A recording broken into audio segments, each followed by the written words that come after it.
Welcome back to Fermentation 101, Troubleshooting and Follow-Up. We're making sure that our ferments have a nice, safe place to hang out while they're sitting for 3 days to a week, sometimes moving them up to higher spaces if they need a little more heat. Now our ferments have sat for a couple days, and we're just going to take a look at them and make sure nothing funky is going on. If your ferments are going well, you're going to see a lot of active things going on, a lot of CO2 being created coming up the side. Especially in something like jardinera that's got a lot of different vegetables. They're very active ferments. We're just going to pop the top off these, and if there's anything big that's floating around, we're going to make sure we get rid of it. We don't want anything floating above the brine that might get moldy. We're going to make sure we taste our brine every few days to see if it's starting to get vegetal and sort of brothy and sour and delicious. And if it is, we can pull it, or we can let it steep and get even more sour over time. And if that's the case, we'll just put the lid right back on. Now, sometimes your ferments are going too slow. Maybe the temperature was a little bit cool and we might be developing a cam yeast, or the brine might get a little bit viscous and sort of drippy instead of running like clear water. Then we just want to make sure we let it go longer, maybe move it to a warmer climate. Unfortunately, sometimes you do have something floating on top, or you just forgot to look at your jar for like a week, and then all of a sudden you've got a layer of mold. Now, it's okay under the brine. Any of this stuff can't survive, so it always occurs just on the top. I'm just going to scoop it off and remove any top layers and make sure I'm not eating any of that stuff that would be exposed to the mold. I'm also going to wipe out the jar itself before I put anything else back into it. And really, if your ferment has gone wrong and you're worried about it, if it smells awful, then don't eat it, start again. But usually it's just a surface layer thing. Now, if you don't feel like the weights are doing a good enough job, or you don't have weights at all, you can fill a bag with the saltwater solution to keep everything completely submerged.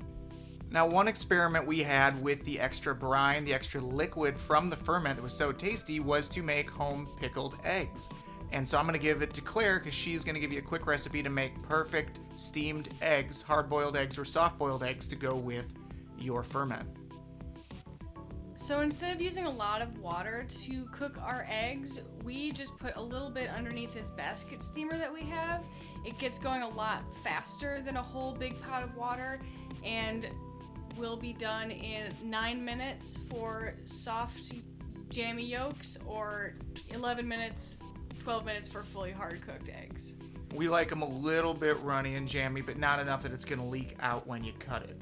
And also, because we were not 100% satisfied with our first pickling experience, we're going to be poking these a little bit to try to get the brine in just a little bit further. You can also add other things to your liquid, soy sauce, and different flavors, but we just went with a straight up hot sauce brine, so it'd be a little bit spicy, a little bit sour, a little bit salty. And we're going to put that in the fridge for 3 days to a week to let it absorb the flavor.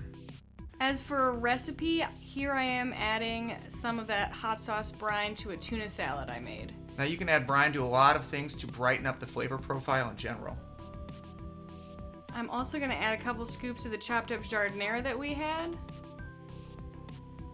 And a quick salad dressing that you can make is just some of that tomatillo hot sauce brine, some olive oil, and a little bit of flaky salt.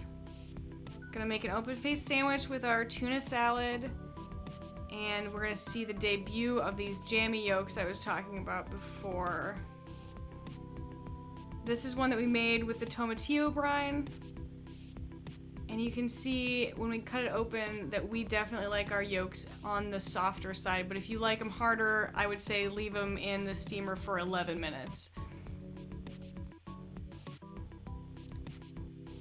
Put a little bit of salt on there and a lot of this habanero hot sauce that we made, probably more than I would like on my eggs. You can never have too much hot sauce. It's so tasty.